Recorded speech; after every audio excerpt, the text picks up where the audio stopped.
الشيطان الرجيم بسم الله الرحمن الرحيم الحمد لله رب العالمين الرحمن الرحيم مالك يوم الدين إياك نعبد وإياك نستعين اهدنا الصراط المستقيم صراط الذين أنعمت عليهم غير المغضوب عليهم ولا الضالين.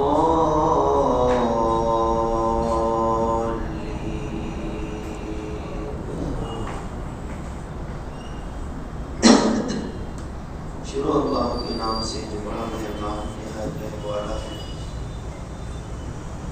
درود و سلام ہو آقا نامدار سرور کونین صاحب مقام قاسم حبیب کبریا خاتم الانبیاء امام الانبیاء تاجدار انبیاء جناب محمد رسول اللہ صلی اللہ علیہ وسلم پر اور آپ کیا. گزشتہ ہفتے ہماری تفسیر چل رہی تھی الرحمن الرحیم پر. ایک قول حضرت عیسیٰ علیہ السلام کا ہم نے نقل کیا تھا کہ رحمان سے مراد دنیا اور آخرت میں رحم کرنے والا اور رحیم سے مراد آخرت میں رحم کرنے. اس کے بعد تفسیر میں ایک اور حدیث آئی تھی اور وہ بات مکمل نہیں ہوئی تھی، یعنی ادھوری رہ گئی تھی، اور ہم نے کہا تھا کہ ہم آئندہ اس کو شروع کریں. کسی کو یاد ہے وہ ٹاپک؟ غفور الرحیم. غفور الرحیم تو ہو گیا، یہ بھی ہے، ٹھیک ہے کسی کے ذہن رشتہ داروں کے تعلق سے؟ جی جی جی جی ہاں یاد آیا. جی جی حدیث یہ آئی تھی، دوبارہ سنیے. ترمذی میں یہ جناب محمد رسول اللہ صلی اللہ علیہ وسلم کا فرمان مبارک ہے رشتہ داروں کے تعلق سے، کیونکہ یہ جو الرحمن یہ جو لفظ ہے اس کی تشریح چل رہی ہے، اس کی تفسیر چل رہی ہے. اللہ فرماتے ہیں، پہلے تو حضور اکرم صلی اللہ علیہ وسلم نے فرمایا، حدیث قدسی ہے، اور پھر فرماتے ہیں کہ اللہ فرماتا ہے. کیا فرماتا ہے؟ کہ میں رحمان ہوں، میں نے رحم کو پیدا کیا. رحم عربی میں رشتہ داری کو، میں رحمان ہوں، اللہ فرما رہے ہیں میں نے رحم کو پیدا کیا، رشتہ داری کو پیدا کیا، اور اپنے ناموں میں سے ہی اس کا نام مشتق کیا. یعنی جو رحم رشتہ داری کو کہتے ہیں نا، یہ اللہ کے ناموں میں سے نکلا ہوا نام ہے. کون سے نام میں سے؟ رحمان میں سے. اس میں سے رحمان، یعنی یہ سورہ فاتحہ جو پڑھتے ہیں اس میں جو الرحمن آیا ہے، اس میں جو رحم جو لفظ نکلا ہے یہ الرحمن سے نکلا ہے، اور یہ نکالنے والی ذات یہ اللہ کی ہے. اللہ نے فرمایا اس کو میں نے اس کو اپنے نام سے جوڑا ہے. اب اگلی بات سننا، بڑی سخت بات ہے، اللہ ہم سب کی حفاظت فرمائے، بلکہ رشتہ داروں کے ساتھ اچھا سلوک کرنے کی ہم کو ملے. اللہ فرماتے ہیں اس کے ملانے والے کو، رشتہ داری اس کے ملانے والے کو میں ملاؤں گا، رشتہ داری کو ملانے والوں کو میں ملاؤں گا، اور اس کے توڑنے والے کو میں کاٹ ڈالوں گا. ابن کثیر میں ہے یہ حدیث، کسی کو دیکھنا ہے دیکھ سکتے ہیں. اور ترمذی میں نہیں، ترمذی نے بھی اس کو روایت کیا. میری عادت ہے، میں نے آپ سے اس سے پہلے بھی عرض کیا کہ حضور اکرم صلی اللہ علیہ وسلم کے جو مبارک ارشادات ہوتے ہیں میں ایز اٹ از جیسے کہ ویسے جو کر دوں اس کو نقل کرنے کی کوشش کروں کہ میری طرف سے ایک لفظ بھی کچھ بھی نہیں آنا. یہ جو آپ صلی اللہ علیہ وسلم نے فرمایا، کہ جو اس کو جوڑے گا اللہ اس کو جوڑے گا، اور جو اس کو توڑے گا، یہ میں اب اپنی الفاظ میں بول رہا ہوں، اب وہ حدیث کے الفاظ نہیں، اب جو اس کو توڑے گا اللہ اس کو توڑ کے رکھے گا. تو میں نے ایک بات یہ بھی عرض کی تھی، شاید وہ نقطہ کسی کو یاد ہوگا، کہ ہم جب پڑھ رہے تھے تو ہم نے استاد محترم نے ہم سے سوال کیے تھے کہ بچوں یہ بات معلوم ہے تم کو، جب ہم عالم بن رہے ہیں ہم سے پوچھا گیا تھا، میں آپ سے پوچھ رہا ہوں کہ کیوں اللہ تعالیٰ نے بار بار رشتہ داروں کے ساتھ اچھا سلوک کرو، اچھا سلوک کرو، اچھا سلوک کرو، یہ قرآن میں حدیث میں بار بار کیوں کہا گیا؟ میں نے اس کا جواب بھی دیا تھا، یاد ہوگا کسی جی؟ اس لیے کہ رشتہ داری سے ہی نقصان پہنچتا. ہاں، پھر ہم نے کوئی جواب نہیں دیا تھا. استاد نے کہا کہ اس لیے کہا اللہ نے کہ نقصان اور تکلیف آپ کو رشتہ داروں سے ہی پہنچے گی، دوسروں سے نہیں. وہ کہاوت ہے نا ہماری اردو کی کہ بھائی دوست انسان اپنی پسند سے بنانا، رشتہ دار جو ہوتے ہیں یہ لادے ہوئے ہوتے ہیں. آپ مانے تو بھی رشتہ دار ہیں، نہ مانے تو بھی رشتہ دار. اب کوئی شرابی ہے، رہتے ہیں خاندان، تو بھی وہ میرا رشتہ دار ہے. کوئی گنہگار ہے، زانی ہے، وہ تو بھی میرا رشتہ دار. میں اس سے منہ نہیں موڑ سکتا. اور یہ امتحان ہوتا ہے.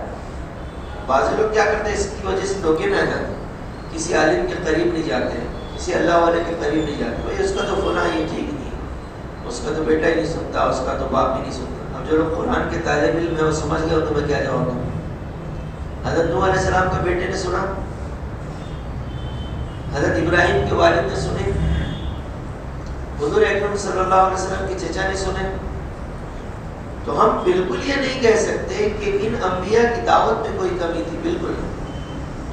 وہ لوگ جن کو دعوت دی جا رہی تھی ان کی عقل میں کمی تھی. اچھا آدمی بہرحال اچھا ہوتا ہے، اگلے کے اوپر ہے کہ اس کی بات کو کتنا قبول کرتا ہے. اس لیے کہا نا کہ ذہنوں کی جو مثال ہے، لوگوں کی جو مثال ہے وہ زمین سے دی گئی ہے. کسی حدیث میں زمینیں جو ہے نا مختلف ہوتی ہیں. اس لیے اللہ نے فرمایا نا کہ ہم نے تم کو مٹی سے پیدا کیا، تو مٹی کی صفت پہ غور کرو نا. بعض زمین زرخیز ہوتی ہے، اس میں فصل اچھی ہوتی ہے، بعض درمیانی ہوتی، بعض چٹیل میدان ہوتی ہے. اسی لیے اللہ نے یہی کہا نا کہ تم کو ہم نے مٹی سے پیدا کیا. تو تم میں بھی 3 کوالٹی کے لوگ ہوں، ایک بہترین، ایک درمیانے، ایک بالکل کچھ بھی کام کی نہیں. اور یہ بھی بتلانا تھا کہ مٹی کی صفت یہ ہے کہ اس میں اچھی گھاس خود نہیں آتی، محنت کرنا پڑتا ہے. اچھی فصل، جنگلی گھاس خود آ جاتی. اللہ کہہ رہا ہے الذی خلقکم من تراب، میرے بندوں میں نے تم کو مٹی سے پیدا کیا. کیوں؟ تم اپنے اوپر تو غور کرو. تم کو میں نے مٹی سے اس لیے پیدا کیا کہ مٹی کی کوالٹیز یہ ہے، اس میں اگر کوئی اچھی چیز، اچھی فصل لانا ہے محنت کرنا پڑے. اب دل نہیں بولتا ہے تفسیر میں بیٹھنا، ہم کو معلوم ہوتا ہے. ہم لوگ جو تفسیر کرتے ہیں نا، ہم کو تو معلوم آتا ہے، ہمارے ہاتھ میں مائک ہے، آپ لوگ سن رہے ہیں، آپ کو بور ہوتے ہیں، شیطان ادھر لے کے آتا ادھر. لیکن اب اپنے اندر چینج لانا ہے، جی بیٹھنا ہے. دل نہیں چاہتا کاروبار چھوڑ کے نماز میں جانا، لیکن آنا ہے. دل نہیں چاہتا پیسہ خرچ کر کے عمرے کو جانا، حج کو جانا، یا زکوٰۃ دینا، یا فطرہ دینا، کسی کو روزہ افطار کرا دینا، یہ نہیں چاہتا دل، لیکن کرنا ہے. کیوں؟ اللہ کا حکم ہے، مجھے اپنے آپ کو بدلنا ہے، اچھائیوں پر لانا. تو بہرحال پھر ہم نے اس میں ایک بات یہ بتائی تھی کہ چند رشتہ دار ایسے ہیں جن کے ساتھ بہت اہتمام کے ساتھ بھلائی کرنا چاہیے. سب سے پہلے کون ہے؟ والدین. جزاک اللہ. دیکھو یہ ہماری تفسیر کا فائدہ ہے.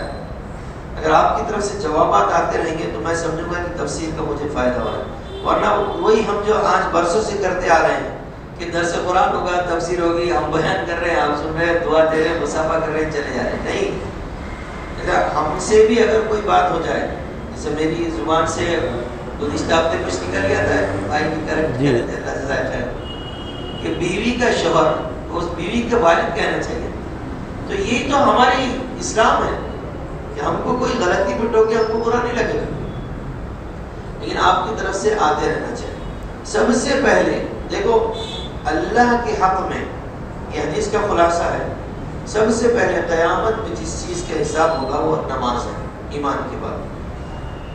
اور بندوں کے حق میں سب سے پہلے جس چیز کا حساب ہوگا وہ حقوق والدین ہیں.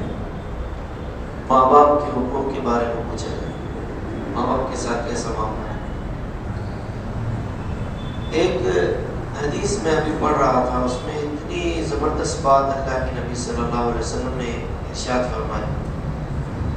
آتا ہے حدیث میں کہ ایک آدمی حضور اکرم صلی اللہ علیہ وسلم کے پاس آیا، آپ کی خدمت میں، اور کہا فقال یا رسول اللہ انی اصبت ذنبا عظیما فہل لی توبہ.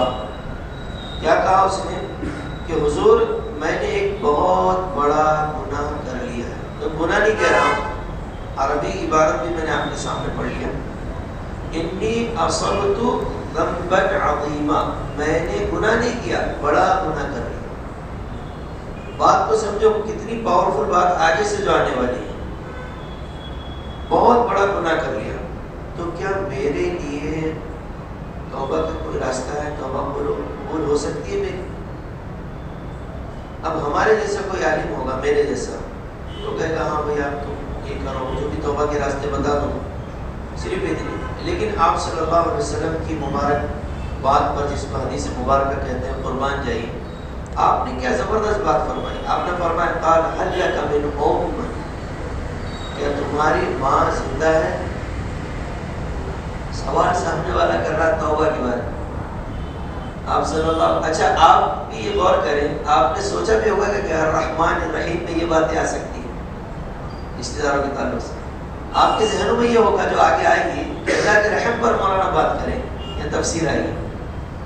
لیکن اللہ نے تو رشتہ داری کا حکم دے دیا، اس میں ان کے ساتھ بھلائی کرنے کا حکم دے دیا.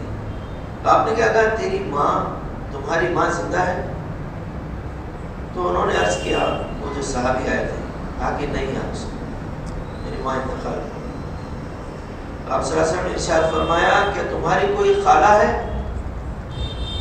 اس شخص نے عرض کیا جی ہاں خالہ تو ہے. تو آپ صلی اللہ علیہ وسلم نے ان سے فرمایا کہ ان کے ساتھ اچھا سلوک کرو، خالہ کے ساتھ.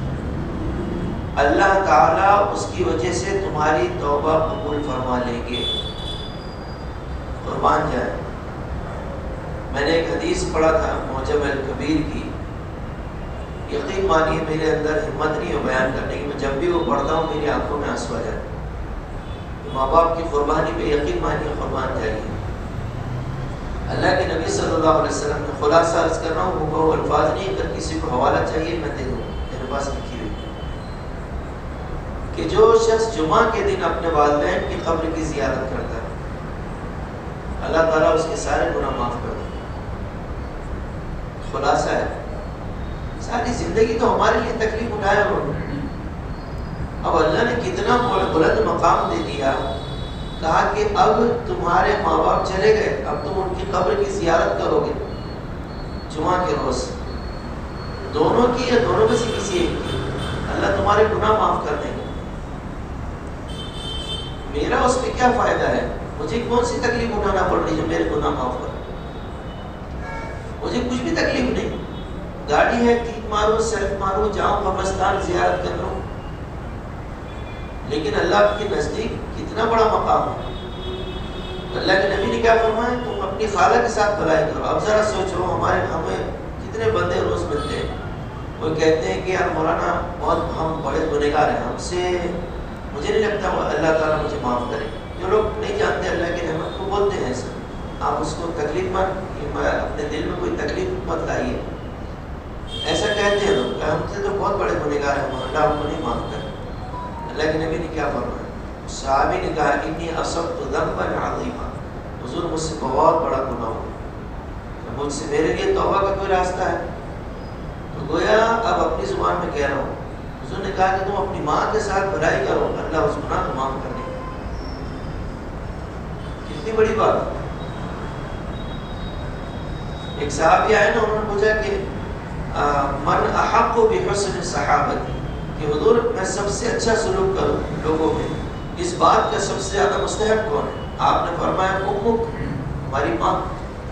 ایک مطلب باقی اس کے بعد کہا امک، ہماری ماں. ابھی اس کے بعد کون؟ کہا امک، تمہاری ماں. اس نے کہا پھر اس کے بعد کون؟ کہا کہ تمہارا باپ ابوک، تمہارے والد. علماء نے یقین مانے، علماء کی تشریح پر قربان جائے، بہترین تشریح کی ہے اس حدیث. کیوں اللہ کے نبی نے فرمایا؟ ایک تو اس لیے فرمایا اللہ کا حکم تھا، بات ختم ہو گئی، کوئی ڈیٹیل ہم کو نہیں چاہیے. لیکن تشریحات ملتی ہے. علماء نے فرمایا کہ ماں 3 طرح سے تکلیف اٹھاتی ہے. پیٹ میں رکھنے کی تکلیف، مادر رحم میں جنم دینے کی تکلیف، دودھ پلانے کی تکلیف. اسی لیے اللہ کے نبی نے فرمایا تیری ماں تیری ماں تیری ماں۔ اور باپ ایک تکلیف اٹھاتا ہے، میں بھی کہیں نہ کہیں باپ ہم کم ہیں اس میں، تو اللہ کے نبی نے فرمایا پھر تمہارے بارے۔ اس کو سمجھنے کے لیے یہ سمجھیے کہ ماں 75%، میری عادت ہے میں آسان الفاظ استعمال کرتا ہوں، 75% ماں 25% باپ، لیکن ہے مقام دونوں کا بڑا۔ سب سے پہلے میرے بھائی جس کا حساب ہوگا ماں باپ کے ہوگا۔ اب اسی بات کو الٹا کر لیجیے، صحابی نے آ کے پوچھا حضور مجھ سے بڑا گناہ ہو گیا، اب میں توبہ کرنا ہے، فرمایا کہ تم اپنی ماں کے ساتھ بھلائی کرو، خالہ کے ساتھ بھلائی کرو۔ اب خالہ کے ساتھ بھلائی کریں گے تو بڑا گناہ معاف ہو جائے گا، ماں کے ساتھ کریں گے تو کیا کون سے گناہ معاف نہیں ہو سکتے؟ ماں کے ساتھ اگر میں اور آپ بھلائی کریں گے کون سے گناہ معاف نہیں ہو سکتے؟ اب میں جو بات میسج دینا چاہتا ہوں، حدیث کا پیغام ہے، اگر ماں کے ساتھ برائی کریں گے تو کیا حال ہوگا؟ ماں کے ساتھ برائی کریں گے تو پھر کیا حال ہوگا؟ ہم تصور بھی نہیں کر سکتے، سوچ بھی نہیں سکتے۔ اللہ ہماری حفاظت کرے۔ آج کل بچوں کو مائیں کام بولتی ہے تو بچے امی کو مائی دکھ رہا، چھوٹے بچے، یہ وقت ہے ان کو ٹرین کرنے کا۔ کیوں کہا اسلام نے 7 سال کی ہو جائے دانت نکل جائے تو ان کی تربیت کرو، نماز کا حکم کرو۔ نماز ڈسپلن لاتی ہے زندگی۔ ہم تو بچے نماز کو بھی آتے ہیں، ہم مکاتے تھے، میں نے اس سے پہلے بھی کہا میرا بچہ ہو تو دل میں درد ہوتا، روتا جب انہیں، لوگوں کا ہو تو سر میں ہوتا، لوگوں کا ہے یہ کرنے دو ان کو مستیاں، شرارتیں کرنے دو، یہ آج کریں گے۔ وہ ایک واقعہ ہے نا، کوئی نامرد جو ہے مسجد میں آ گئے، اس کے ہجڑا کہتے ہیں ہمارے پاس، تو امام صاحب نے اس کو دیکھی کہا یہ ہجڑے کہاں سے مسجد میں آ گئے؟ وہ مسلمان تھا، اس کا بھی تو مذہب ہے نا، تو وضو کا پانی اس کے ہاتھ میں تھا، ایسے اس نے ایسے جھٹکا نکل گیا، اس کی بھی تو وہی ایٹیٹیوڈ ہے نا۔ کئی سالوں بعد کچھ لوگ اس کو مسجد میں لانے کے لیے گئے تو اس نے ایک قصہ سنایا کہ آج 12 سال ہو گئے، 20 سال ہو گئے میں مسجد نہیں گیا۔ ایک مرتبہ گیا تھا اللہ کی عبادت کے لیے، تو امام نے اتنا چھڑکا کہ مجھے کہا تھا، اس دن سے آج تک میں نے قدم نہیں رکھا۔ ہم کتنوں کو یعنی اللہ کے گھر سے توڑنے کا ذریعہ بن رہے ہیں۔ اب اگر کوئی بندہ اگر یہ کر رہا ہے پھر ہم دعائیں مانگتے رہے اللہ تعالیٰ سے، تو میرے بھائیوں اس معاملے میں بہت حدیث ہے۔ اللہ کے نبی نے فرمایا جس نے باپ کو راضی کیا اس نے اللہ کو راضی کیا، جس نے باپ کو ناراض کیا اس نے اللہ کو ناراض کیا۔ ایک حدیث میں تو یہ بھی ہے کہ ماں باپ اگر کہیں کہ بیوی کو طلاق دے دو تو دے دو، لیکن غور سے سننا یہ حدیث میں ہے، لیکن علماء نے آج کے معافی کے ساتھ آج کے ہمارے بے دینی کو دیکھ کر اس بارے میں یہ کہا ہے کہ ماں باپ کا دیندار ہونا شرط ہے۔ اگر ماں باپ دیندار ہیں، دین کا علم رکھتے ہیں، پھر وہ اپنے بیٹے کو کہہ رہے ہیں کہ طلاق دے دو، پھر دینا چاہیے۔ اگر بے دین ہے جو آتے ہیں ہمارے پاس بہت سے واقعات، بولے صاحب میرا بچہ تو بہو کا عورت پیچ ہو گیا، حالانکہ وہ صحیح حق ادا کرتا ہے۔ ایسا نہیں، ماں باپ بھی تو کئی بچے تھے نا، ان سے بھی غلطی ہو سکتی ہے، وہ صحیح کر رہا ہے، ماں باپ کہتے نہیں یہ غلط ہے، یہ تو عورت کے عشق میں زیادہ ہو گیا، مجھے خیال ہی نہیں رکھتا، وہ ہر بات روکتے ہیں ٹوکتے ہیں، یہ کرتے، یہ چیز غلط ہے۔ اگر ہم غلطی پر ہوں، ہم اپنے بچوں کو فریڈم دیں، آزادی دیں، تاکہ وہ ہمارے پاس خود دوڑ کر آئے۔ بعض مرتبہ کیا ہوتا ہے ہم ضد پر آ جاتے ہیں نا، تو اولاد بھی پھر اس کا عمل کا رد عمل، ایکشن کا ریئیکشن دینے کی کوشش کرتے ہیں۔ لیکن اگر ہم اخلاق پر ہوں آخر تک بھی، تو اولاد میں ہماری بعض ماں باپ ہوتے ہیں اتنی محبت کرتے ہیں اولاد سے کہ آخر تک بھی ان سے بھلائی بس نہیں کرتے۔ جب وہ دنیا سے چلے جاتے ہیں پھر اولاد کو احساس ہوتا کہ نہیں یار ہم نے غلط کیے، بیوی کی طرف واقعی میری توجہ زیادہ تھی، تو میں نے والد کا چشمہ بھی نہیں لایا بنا کر، میں نے ان کی دوا کا اہتمام بھی نہیں۔ بعض ایسے بھی ہوتے ہیں اور بعض اس کے اپوز بھی ہوتے ہیں۔ یہ دیکھیے میرے بھائیو، اگر کہیں پر بھی ہے، ہم میں کمی ہے، میں اولاد کے درجے میں ہوں، تفسیر میں بیٹھے ہیں، اپنی اصلاح کرو. اگر ہم بڑے ہیں، ہم میں کمی ہے، اپنی اصلاح کرو، اپنے آپ کو بدلو. ہم تفسیر میں بیٹھنے کا مقصد ہے کہ ہم بدلیں گے اپنے آپ کو، اللہ کے لیے بدلیں گے، اس میں اپنے آپ کو چینج کریں گے. تو ایک تو بات یہ ہوگی. دوسری بات کیا ہے کہ ہم نے گزشتہ ہفتے بھی بتایا تھا کہ چند رشتہ دار ایسے ہیں جن سے خاص طور سے ان کے رشتوں کا اہتمام کرنا چاہیے، اور ہمارے سارے جھگڑے وہیں سے ہوتے ہیں. میں نے کہا تھا دادا دادی، نانا نانی، جی اسی طرح چاچا چاچی، پھوپھا پھوپھی، خالہ خالو، ماموں ممانی، آپ سمجھتے جائیے. یہ جو شاخیں نکلتی ہیں ماں باپ کی طرف سے، ان کا خاص طور سے، میرے بھائی وغیرہ، ان کا خاص طور سے خیال رکھیں. اور اسی طرح جو بہت آج ہمارے پاس وہ رشتہ بڑے آزمائشوں کے دور سے گزر رہا ہے، وہ سسرالی رشتہ ہے، سمداوا جس کو کہتے ہیں.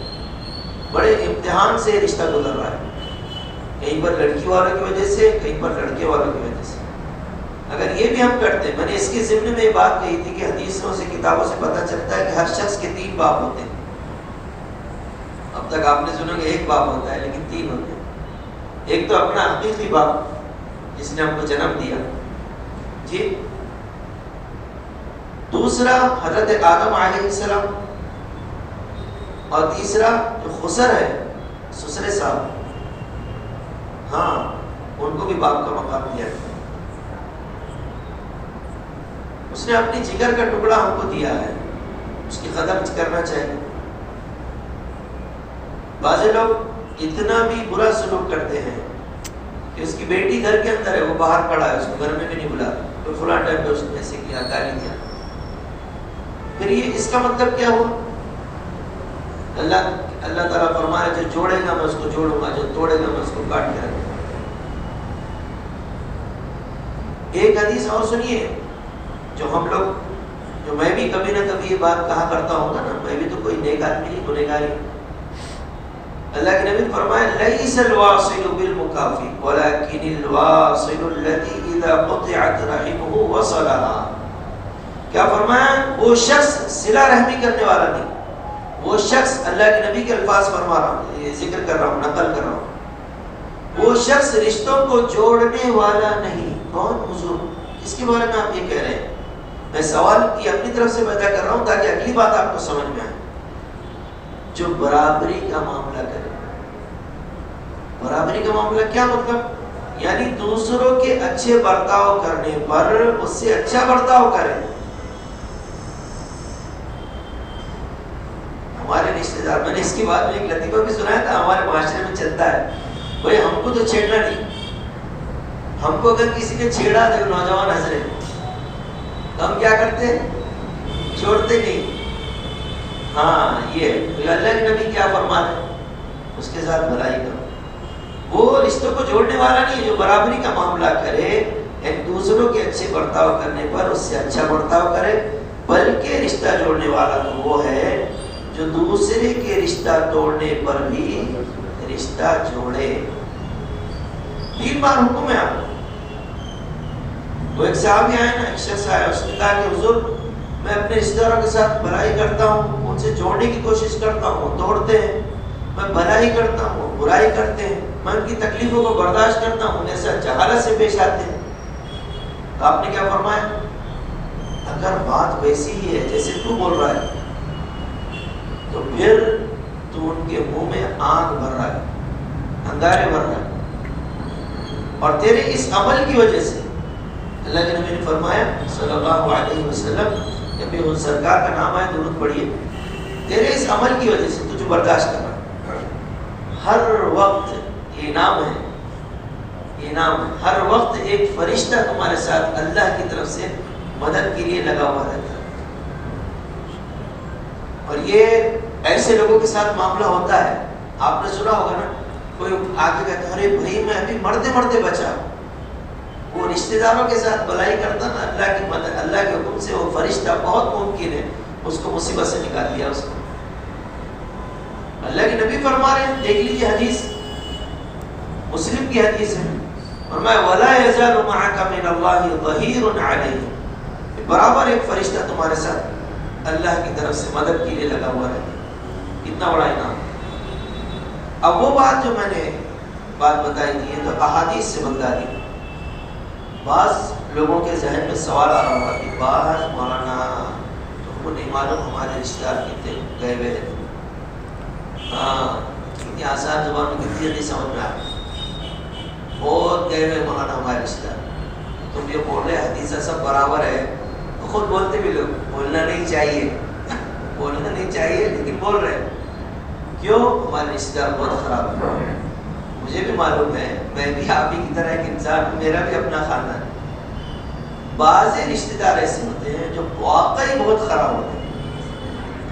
ان کے بارے میں کیا ہے, آپ اپنی سی کوشش کرو بھلائی کرنے کی.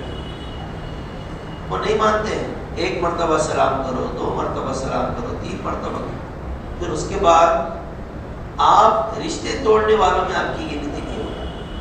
آپ نے تو کر لیے تھے, اب میں نے جواب نہیں دیا وہ میں دیکھوں گا آخر.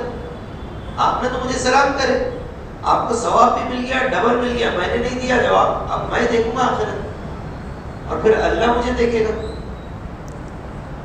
اسی لیے میں ہمیشہ کہتا ہوں نا, حج کرنا آسان ہے لیکن جو سلام نہ کرے اس کو سلام کرنا بہت مشکل.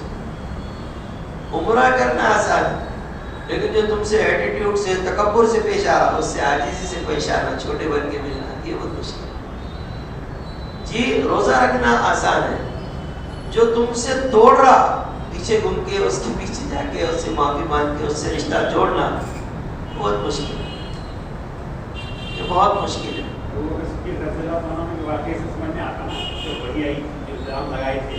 اور آپ اپنے رشتے دار کی مدد کرتے تھے, اس کو روک لیا آپ نے, مٹی پہ الزام لگایا تھا نا 10 بار. جی جی ماشاء اللہ, اللہ جزائے خیر, بہت اچھی بات کی طرف اشارہ ہے. حضرت عائشہ حضرت ابو بکر ایک صحابی کی مدد کیا کرتے تھے, غریب تھے اور وہ جب بی بی عائشہ پہ الزام لگا تھا تو چونکہ انسان ہے تو صحابی اس میں ملوث ہو گئے. حضرت ابو بکر نے مدد روک دی. اللہ نے قرآن اتارا تھا کہ ان کی مدد, اللہ آپ کو جزائے خیر دے. ایسا بہت اچھی بات ہے, بہت بڑی بات ہے. تو یہ ہاں, اور اس کے ایک ضمن میں ہم نے ایک بات یہ بھی بتائی تھی کہ اگر آپ حق پر ہیں, یہ بات یاد ہے نا, اگر آپ حق پر ہیں تو ضرورت ہی جھکنے کی. وہاں پر جھکنا آپ کا کیا ہے, رشتے کو جوڑنا کیا ہے, آپ اس کو غلط کام سے روکو. ہاں ورنہ دیکھو 1-2 حدیثیں سناتا ہوں. آپ صلی اللہ علیہ وسلم نے فرمایا لا يحل لمسلم ان يهجر اخاه فوق 3. کسی مسلمان کے لیے جائز نہیں کہ کسی دوسرے مسلمان سے 3 دن سے زیادہ تعلق کو توڑے رکھے. ٹھیک ہے, لیکن اللہ کے نبی صلی اللہ علیہ وسلم نے حضرت کعب سے 50 دن تک بات نہیں کی. صحابی رسول ہے, حدیثوں میں ہے نا, اور ان کے ساتھ اور 2 صحابی تھے, بات نہیں کرے ان سے 50 دن تک. ایک طرف تو آپ صلی اللہ علیہ وسلم فرما رہے ہیں کہ 3 دن تک توڑنا نہیں تعلق, پھر آپ صلی اللہ علیہ وسلم نے خود کیوں توڑ دیا, بات بند کر دی. حضرت کعب خود فرماتے کہ میں اس کے بعد بھی اللہ کے نبی کے پاس آتا تھا, نمازیں پڑھتا تھا, تو میں غور کرتا تھا کہ میں نماز میں ہے تو حضور مجھے دیکھتے تھے. پیار تھا حضور کا, کیونکہ ناراضگی اللہ کے لیے تھی, اور جیسی میں حضور کی طرف نگاہ اٹھا کے دیکھتا حضور نظر کر لے. لیکن جب وہ 50 دن ہوئے, وعلى الثلاثة الذين خلفوا, وہ سارا واقعہ سورۃ توبہ میں آئے گا انشاءاللہ, تو وہ صحابی خوش ہو گئے. جس نے خوشخبری سنا ہے ان کے پاس ہار تھا, کچھ موتیوں کا کیا تھا, اس کو انعام میں دے دی کہ اللہ کے نبی راضی ہو گئے تم سے. تو آپ صلی اللہ علیہ وسلم نے یہ عمل کر کے بتلایا کہ اگر تم حق پر ہو تو پھر آپ کو جھکنے کی ضرورت نہیں. ہمارے جو اختلاف ہوتے ہیں, مولانا اشرف علی تھانوی صاحب نے لکھا ہے 3 وجہ سے ہمارے جھگڑے ہوتے ہیں, وہ حقیقت ہے. زر پیسہ, زن عورت, اور زمین پراپرٹی. زر پیسہ, زن عورت, اور زمین پراپرٹی. اس کی ہم نے مثال بھی دی تھی آپ کو کہ کیا کرتے ہیں, ابا جو ہے مرنے سے پہلے کسی کے ذمہ دار بناتے تھے اولاد میں سے. بعض ایسے بھی ہوتے ہیں تو واقعی ابا کے انتقال کے بعد پورا جس کا اس کا حق دے دیتے.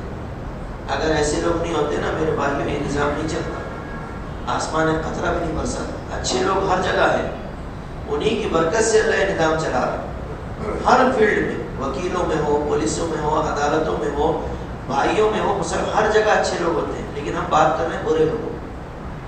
ایسا نہیں سمجھنا کہ میں خالی برائی بتلا رہا ہوں. تو بعض لوگ کیسے ہوتے ہیں، ابا نے دیا ہے تو وہ خود ہی سوچ لیتا بڑا بھائی ہے نا اس کے پاس بہت ہے، دوسرے والے بھائی کو بھی سسرال سے بہت ملا ہوا ہے، تیسرے والے کا بچہ باہر چلے گیا، ان کی بھی کمائی اچھی ہے، تو لہٰذا یہ پورا حصہ ابا کا دیا ہوا میرا ہے. اچھی بات نہیں، اچھی بات نہیں ہے، یہ بڑی خراب بات ہے. اس کی وجہ سے رشتے ٹوٹ گئے. اب جس نے دبایا اور جس کا دبایا گیا وہ تفسیر میں بیٹھا ہے بندہ. اب انہیں بولا مولانا نے بولے بھلائی کرو جا کے، وہ اس کو سلام کر رہے، تو پھر اور ابھی نے 600 لیا اور آگے اور قبضہ کر اور جا کر. تو یہاں پر نہیں جھکنا ہے، شریعت کے مزاج کو سمجھیے.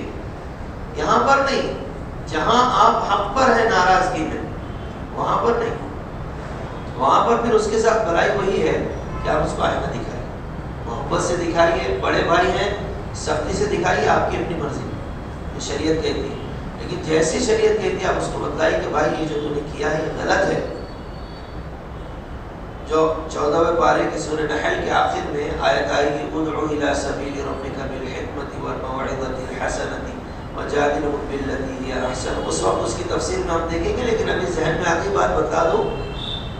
کسی کو ٹھیک کرنے کے، اصلاح کرنے کے بھی طریقے بتلایا ہے اسلام. اگر کوئی آپ کی نہ مانے تو کسی ایسے کے پاس جائیے جس کی وہ مان سکتا، کوئی بڑا عالم ہو، کوئی اس سے بڑا بھائی ہو، یا اس کا کوئی والد ہو، کوئی چاچا ہو، ان کے پاس جاؤ اور ان سے اس کی بات کو منواؤ کہ بھائی یہ جو تم نے کیا ہے. اور واقعی بعض لوگ جو واپس کر دیتے ہیں علماء کے سمجھانے سے، ان کے بیانات بھی ہم کو سننے کو ملے. تو کہا کہ مولانا پہلے 1200 تھا، اب صرف 600 رہ گیا، آدھا بھائی کو دے دیا. لیکن یقین مانیے برسوں کے بعد ایسا محسوس ہو رہا ہے، دل کے اندر، کلیجے کے اندر ٹھنڈک محسوس ہو رہی ہے. بعضوں نے تو یہاں تک کہہ دیتے ہیں کہ محسوس ہوتا ہے کہ گویا میرے ماں باپ مجھ سے راضی ہو گئے. بہنوں کا حصہ کھا جاتے ہیں ہم لوگ، اور بولتے بھی ہم نے اس کی شادی میں بہت زیادہ پیسہ خرچ کیا. یہ رشتے ایک وجہ سے ٹوٹتے ہیں.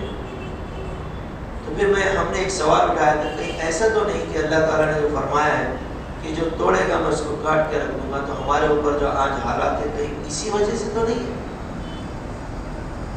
یہی تو وجہ نہیں ہے. اس لیے میرے بھائی ایک اہم بات، یہ بہت نازک موضوع میں نے چھیڑ دیا کیونکہ تفسیر کی بات تھی. غلطی ہر کسی سے ہو سکتی ہے، ہوتی ہے، لیکن غلطی کو درست کرنے کے طریقے ہوتے ہیں. ہمارے پاس بھائی لڑ لے، جھگڑے پر اتر جائے، انہوں نے بول دیا حق پر ہے، اب تو دیکھو اس کی تو میں کٹیا کھڑی کر دوں گا. نہ اللہ کے نبی جناب محمد رسول اللہ صلی اللہ علیہ وسلم کی زندگی سے ہمیں یہ بھی سبق ملتا ہے کہ آپ سے زیادہ کوئی حق پر نہیں تھا طائف کے ٹائم میں، آپ سے زیادہ کوئی حق پر نہیں تھا فتح مکہ کے موقع پر. کہ آپ نے کیا معاملہ کیا، آپ کو ہم پر اندازہ ہوتا ہے. ٹھیک ہے، اگر وہ کرتا نہیں ہے دو کام کیجیے، یا معاف کر دیجیے یا پھر اللہ پر چھوڑ دیجیے. لڑنا، یہ کرنا، بعض مرتبہ جو حالات بن جاتے ہیں انسان مجبوری میں لڑ لیتا ہے، وہ ایک الگ چیز ہے. اس میں پھر آپ گنہگار نہیں ہیں، حالات ایسے لوگ پیدا کر دیتے ہیں. بعض لوگ کیا ہے، وہی سختی کو دین سمجھتے نہیں. ایسا ہوتا تو جہاد کا حکم ہی نہیں آتا. ذرا سوچئے جن کے اخلاق کی ہم اتنی دیر سے بات کر رہے، جناب محمد رسول اللہ صلی اللہ علیہ وسلم، ان کے بارے میں اسلام میں، قرآن میں، حدیث میں لکھا ہے کہ تلوار لے کر نکلے کافروں کو مارنے. تو اب کوئی نو مسلم ہے وہ آپ سے سوال کرے کہ آپ تو کہتے ہیں آپ کے نبی تو بہت اچھے تھے، پھر تلوار لے کر کیوں نکل گئے؟ تو جواب کیا ہے آپ سب کو معلوم ہے. بعض لوگ ہوتے ہیں اس خصلت میں جو بات نہیں سمجھتے. ہماری کہاوت ہے نا، لاتوں کے بول، ہاں میں مکمل نہیں کرتا، آپ کو معلوم ہے. جی تو وہ بڑی نازک مسئلہ ہے. تو اس لیے میرے بھائیوں جو رشتے ہیں ان کا خاص طور سے لحاظ رکھنا چاہیے. ورنہ یاد رکھیں اللہ کے نبی صلی اللہ علیہ وسلم نے جب اللہ کی زبان مبارک سے نکلے ہوئے مبارک الفاظ فرما دیے تو پھر بچنا بہت مشکل ہے. ایک مسئلہ رہ گیا، آپ کو بتلا دوں کہ بات تفصیل ختم کر دیں گے. بعض مرتبہ کیا ہوتا ہے کہ ماں باپ کے حق کی جہاں پر بات آتی ہے، ان کے ساتھ بھلائی کرنے کی بات آتی ہے، تو بعض لوگ ہم کو یہ بات بتلائی جاتی ہے. مدرسے میں بھی جب ہم پڑھتے تھے تو ہم کو ٹرین کیا جاتا ہے اس تعلق سے کہ ماں باپ کے حقوق پہ بات کرے تو یہ نقطہ بیان کرنا بھولنا نہیں. یہ بتلایا جاتا ہے. وہ کیا ہے؟ ماں باپ زندہ ہے تو میں بھلائی کر لوں گا. اب ماں باپ تو چلے گئے اور جب زندہ تھے میں نے ان کے ساتھ بہت برائی کیا، اب کیا کروں؟ سمجھ رہے ہیں؟ ابھی ہوگا بھائی کوئی تفسیر میں جس سے کمی زیادتی ہوئی ہوگی، ہاں ہم سے بھی ہوئی ہوگی. اب امی چلے گئے، ابا چلے گئے، اب بڑا دل دکھ رہا ہے. ٹھیک ہے، تو اللہ کے نبی جناب محمد رسول اللہ صلی اللہ علیہ وسلم پر قربان جائیں، آپ صلی اللہ علیہ وسلم کی تعلیمات میں ہمیں یہ بات ملتی ہے.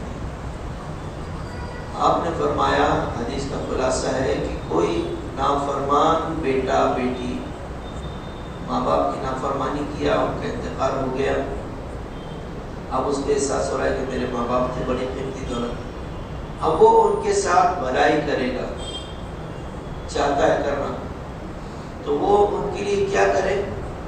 حدیثوں میں اشارے ملتے ہیں فَلْيَصِلْ إِخْوَانَ أَبِيهِ بَعْدَهُ.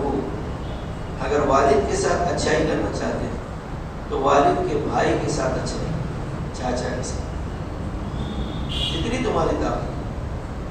میں نہیں کہہ رہا، اللہ کے نبی فرما رہے من احب ان يصل اباه في قبره، جو شخص اپنے والد کی وفات کے بعد ان کے ساتھ صلہ رحمی کرنا چاہے جبکہ وہ قبر میں ہے، تو اس کو چاہیے کہ اپنے باپ کے بھائیوں کے ساتھ اچھا سلوک کرے، چچاؤں کے ساتھ اچھا سلوک کرے. قیامت کے دن فرما برداروں میں شمار ہو. اور چند کام آپ نے فرمائے. ایک کام تو یہ ذہن میں رکھیے، میں آئندہ ہفتے انشاءاللہ پوچھوں گا یہ بات. دوسرا کام ماں باپ کے لیے ان کے جانے کے بعد ان کے لیے دعائیں کرنا، ان کے لیے دعائیں کرنا، اللہ تعالیٰ سے ان کے لیے مغفرت طلب کرنا. اللہ میرے ماں باپ کو معاف کر، اللہ ہم سب کے ماں باپ کو معاف کر. ان کے بعد ان کی وصیت کو پورا کرنا. یہ بات یہ جو ہے نا، میں نے اپنی طرف سے نہیں بولا، ابو داؤد کی حدیث ہے. میراث کے میں نے جو مسائل بتائے نا، وصیت کو ان کی پوری کرنا. آپ بڑے ہیں، آپ کو ذمہ دار بنائے تھے، آپ چھوٹے ہیں، لاڑکے تھے، آپ کو ذمہ دار بنائے تھے ابا نے امی نے، کی وصیت پوری کرو، حق میں ہے داخل ہو. اور جن لوگوں سے ان کی وجہ سے رشتہ داری ہے ان کے ساتھ حسن سلوک کرنا. یہ بات میں نے ڈیٹیل میں بتا دی. چاچا چاچی ماموں مانی وہ آپ سمجھ چکے، اب اس کو دہرانے کی ضرورت نہیں. اور ان کے دوستوں کا اکرام کرنا. امی ابا کے جو دوست ہیں، آپ بیٹی ہیں تو امی کی سہیلیوں کا اکرام کرو، بیٹا ہے والد کے دوستوں کا اکرام کرو. امی کی کوئی سہیلی ایسی ہے جو بیوہ ہو گئی، معلوم ہے، اپنی بیوی کے ساتھ جاؤ، ان کی مدد کرو. یہ حق میں داخل ہے. میں نہیں کہہ رہا، ابو داؤد کی حدیث ہے، جناب محمد رسول اللہ صلی اللہ علیہ وسلم کی زبان نے مبارک سے نکلے وہ مبارک الفاظ ہیں، اور فرمائے یہ کر لو تم ماں باپ کے، انشاءاللہ اگر سچے دل سے کر سکتے ہیں. مغفرت کی اگر بات ہے نا، ان کے لیے سارے ثواب کرو، ان کے نام سے مسجد بناؤ، یہ ان کے نام سے مدرسہ بناؤ، ان کے نام سے لوگوں کو پانی پلاؤ، کھانا کھلاؤ، کسی بچے کو عالم حافظ بنا دو. تم کو اللہ تعالیٰ قیامت کے دن تمہیں بھی اور مجھے بھی فرما برداروں کے اندر اٹھائے گا. وہ لوگوں میں اٹھائے گا. زندگی میں تو غلطی ہو گئی تھی، لیکن یاد رکھیں، میں ہمیشہ کہتا ہوں، بعض لوگ کہتے ہیں شرک کی معافی نہیں ہے. یقیناً صحیح بات ہے، لیکن یہ بات پوری نہیں ہے. شرک کی معافی ہے جب تک ساتھ چل جب تک ساتھ چل رہی ہے. آپ مشرک ہیں، شرک کیا ہے، توبہ کر لو، جب تک سانس چل رہی ہے اللہ شرک کو معاف کر دے. لیکن یہ مسئلہ سانس اکھڑنے کے بعد، سانس اکھڑ گئی، شرک کر کے گئے تھے، اب معافی نہیں. اب معافی شرک کی نہیں. بات سمجھے؟ بعض لوگ کیا سمجھتے ہیں یار، ایک بچہ جو غیر مسلموں میں کام کر رہا تھا اس نے کہا کہ مولانا اب شرک کی تو معافی نہیں ہے، پھر ان کو کیسے میں مسلمان کروں؟ وہ مطلب سمجھا نہیں، اس لیے میں نے آپ کو کریکٹ کر دیا.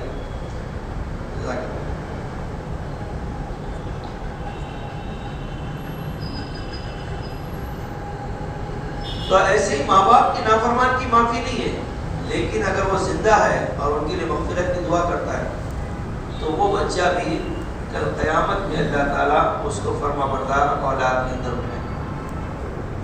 یہ چند باتیں یاد رکھیے جو آئندہ ہفتے انشاءاللہ اللہ نے ذہن میں رکھا تو ہم پوچھیں گے کہ ماں باپ کے مرنے کے بعد ان کے ساتھ کیا کرنا ہے، کون سے ایسے کام ہیں جو کرنے کے بعد آپ فرما برداروں میں آپ کا شمار ہو سکے. یہ ایک بات ہم آئندہ ہفتے انشاءاللہ پوچھیں گے.